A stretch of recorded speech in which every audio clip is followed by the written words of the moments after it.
what's up you guys, it's Robin from REVIEW+ANALYSIS, and today I have Lint Catcher and Trial by Squire review and analysis.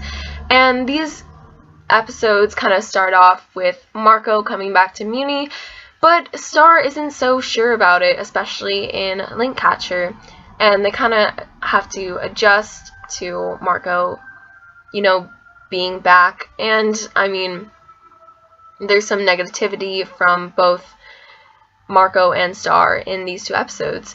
So let me start with Lint Catcher, and it starts out with Star singing her burrito song, and Marco kind of slips through the window and is like, "Hey Star," and she's so surprised she throws the burrito at him, even though in the song she sings about like, "I'll never let you go," about the burrito, but she literally just throws it at Marco, so and he looks pretty happy to see her, but I mean, she's not so sure about it, and he does say he's here to stay. So Star's like, wow, okay. And turns out Tom was there too, and I mean, instead of having negativity between Tom and Marco, they're pretty happy to see each other, because I mean, they are friends, and Star's face expression's like, the awkwardness. So the guards come in and sees Marco, and then they kind of make fun of him because he thinks he's a knight because he has that knight's cape. But turns out that River wasn't actually serious when he told Marco that he could be a knight, and really didn't think he would come back or see them again. And turns out that cape was just a meat blanket, River's meat blanket. So that was a big disappointment for Marco. But they start talking about making him a squire, but there's not really any knights for him to squire for, so they say that he can stay with Star, and he looks pretty happy about this. But then Star's like, no, I know a knight he can squire for. So on their way there, on this awkward scene on this staircase, Marco says he feels like he's crashed into her life, and Star's just kind of like ignoring him while he's trying to get a conversation going.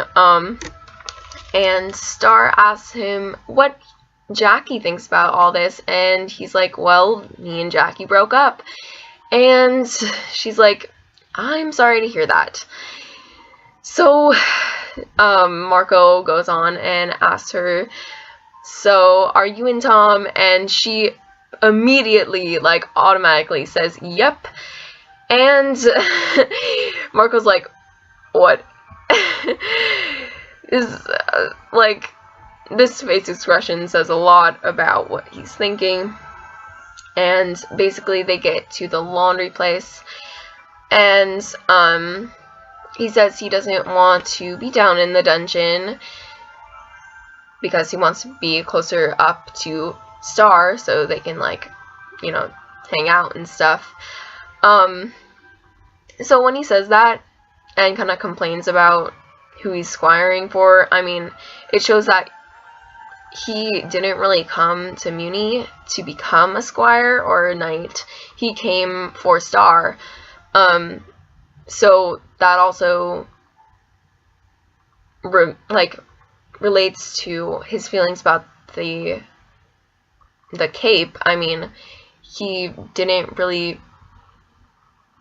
well, okay, his, like, saying that he wanted to become a knight was kind of just like an excuse for wanting to see Star again and wanting to have that piece of her, a reminder of her. But since he's complaining, Star's like, you don't appreciate anything I do, and she storms out.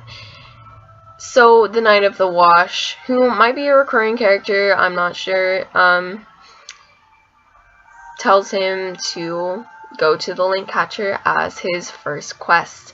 And while this is going on, Star goes outside and actually, like, has a casual conversation with Eclipsa. It seems like she's trusting her more, but Eclipsa is, like, has like a dragon chain on her foot, so I mean, she's still on high security.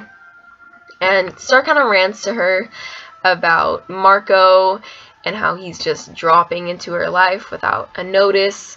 And Eclipsa is like, oh, what's his name? And Star's like, what? No. It's not like that. Well, not anymore. Anymore? Really, Star? Like, okay. Is she saying that she does not have feelings for Marco anymore?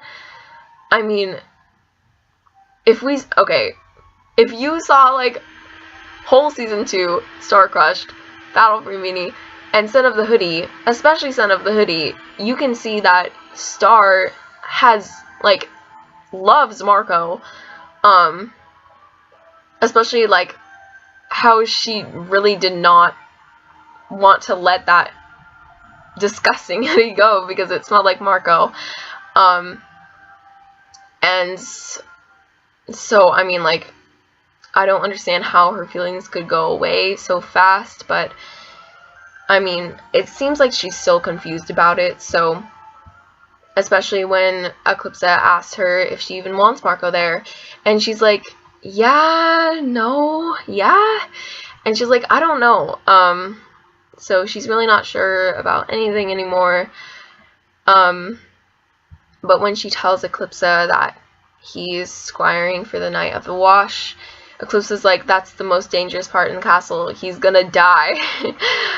So Star runs after Marco, and she saves him, he saves her, she saves him, then they eventually fight together as a team once again to get the fan moving, and to get out of there once they defeat the Lint catcher, they use the exit beam, which is a parallel to season 1 when they go to Quest Buy for the first time. And then when they're finally back in the basement, Star starts talking like she doesn't want Marco there and how he's creating problems for her to be the princess she wants to be and kind of like a distraction.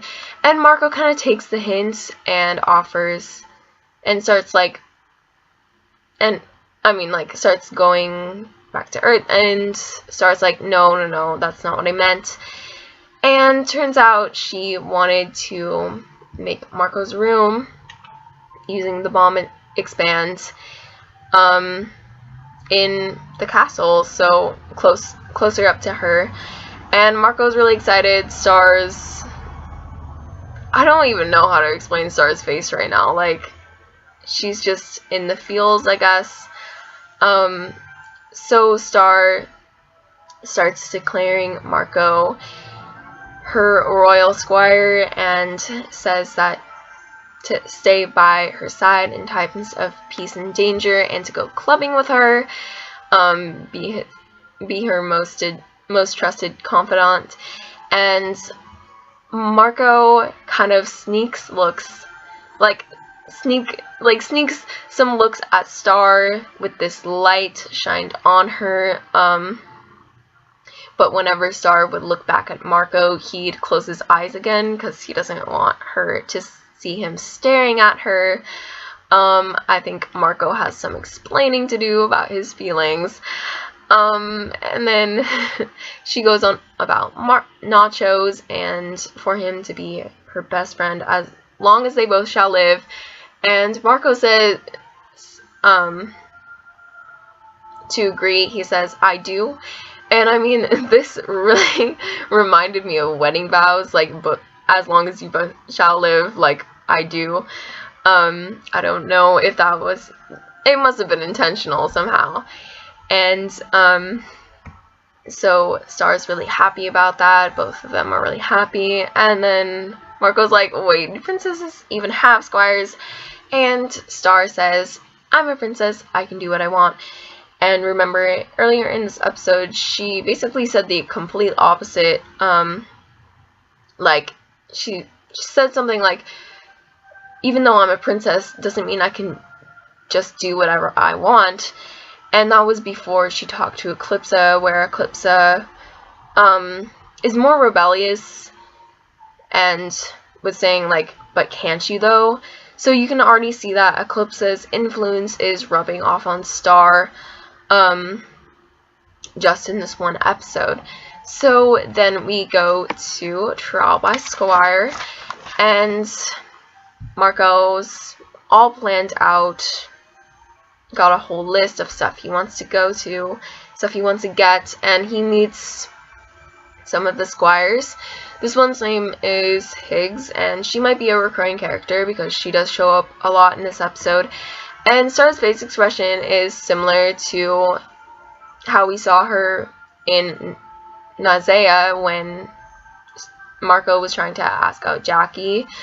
So maybe she still has feelings for Marco, but we do see Marco get like a little jealous when Star kind of, you know, fangirls over some dreamy night.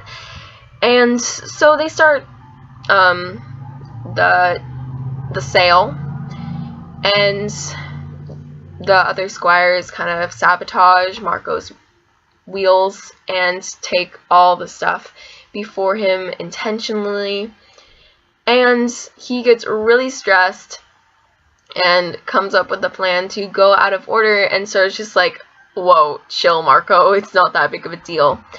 But they do go out of order, and they manage to get a starter horse, only for Higgs to just take it, and Marco gets really mad, but Star again is like, yo, calm down.